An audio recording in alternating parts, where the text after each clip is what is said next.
aujourd'hui, remplacement d'amortisseur d'une petite Fiat Grande Punto. La roue est tombée. De ce côté, on a du 16 et là du 18. Ouais, c'est un peu spécial, mais bon. Voilà, donc voilà, on attaque à déposer ce côté-là. La voiture est levée. Elle est sécurisée avec un petit parpaing. Le cri, ça va aller. On va pas se mettre sous la voiture. Voilà. Allez, on démonte ce boulon déjà. C'est parti. Bon alors, premier truc rigolo, c'est que voilà, j'ai enlevé la tige. Tout est sorti. Là, il y a une grosse anthrax. Et le boulon là, en fait, bah il est soudé, il est pointé. Donc il reste en place. Première fois que je vois ça. Donc bon écoutez, voilà, ça gêne rien, mais allez, on continue. On attaque au niveau du coffre. C'est parti. Bon alors nous voilà à l'intérieur du coffre. Donc ici, de ce que je vois, il y a deux vis. Une là, une ici. C'est du cruciforme et ensuite on va pouvoir enlever, je pense, l'intérieur. Hop, il est où mon doigt? Oh, pas mon doigt, mais si, là, voilà, tout ça là, cet intérieur là, voilà. Mais il faut d'abord enlever cette vis et celle-là. Bon alors il n'y a pas que ces deux vis, en fait, il y a un clips là-haut. Je sais pas si vous le voyez bien. Ouais, vous le voyez ou pas? Bon bah, il y a encore ça à enlever de ce que je vois. Allez, on le retire et j'espère que tout va venir. Bon, alors j'espère que vous avez bien suivi ma vidéo. Voilà, on a tout enlevé. Hein. Voilà, le cache est là. Et donc ici, et ben il n'y a rien en fait.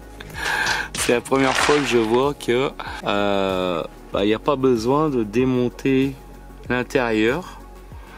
Je pense que la suspension est installée par l'extérieur. Voilà, moi je pensais retrouver les boulonneries ici. Et ben non, pas du tout. Donc j'ai démonté tout ça pour rien. Bon, alors le faites pas, hein, voilà. Bon, je vous le laisserai dans la vidéo, ça va être rigolo. Donc là, ce qu'on aperçoit ici, je sais pas s'il y a beaucoup de lumière. Voilà, c'est cette espèce de support.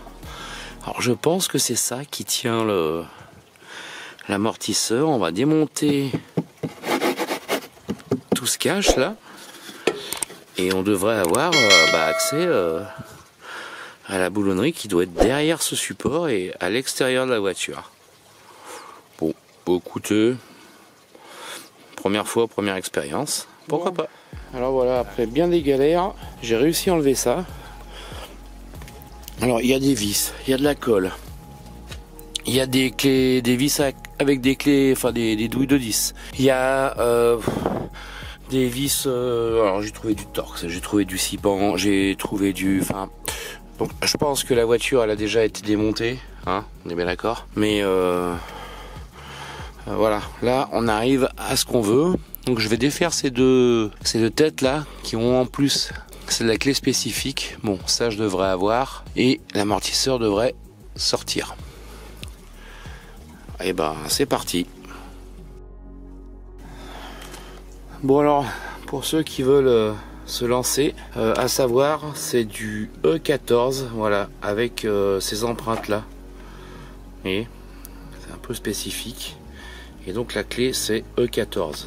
Voilà, cette référence là qui est ici. Et ben allez, c'est parti, on va dévisser ces deux boulons. Bon bah c'est bien ça, hein. Voilà. Les deux vis sont retirées là avec cette clé un peu bizarre.